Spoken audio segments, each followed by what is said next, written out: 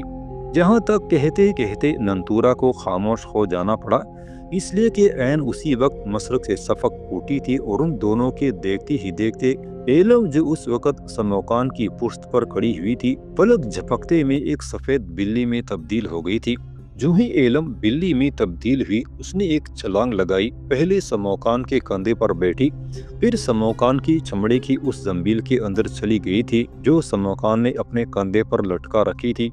ایلم کے اس رد عمل پر سموکان کے چہرے پر مسکراہٹ نمودار ہوئی تھی۔ پھر اس نے ننتورا سے کہا، ننتورا، شفق پھوٹ چکی ہے، ایلم کی حیوانی زندگی کی ابتدا ہو چکی ہے۔ تم نے دیکھا کہ تیرے دیکھتے ہی دیکھتے ایلم میری زنبیل میں چلی گئی ہے۔ یہ بات میں نے اسے پہلے سے سمجھا رکھی تھی کہ جب اس کی حیوانی زندگی کی ابتدا ہو اور دشمن کی طرف سے خطرہ ہو تو وہ میری زنبیل میں چلی جایا کرے۔ اس نے میرے کہنے پر عمل کرتے ہوئے میری زنبیل میں پناہ لے لی ہے۔ اب میں اپنی سری قوتوں کو حرکت میں لاتے ہوئے ایلم سمیت اس سرائی کا رخ کر سکتا ہوں۔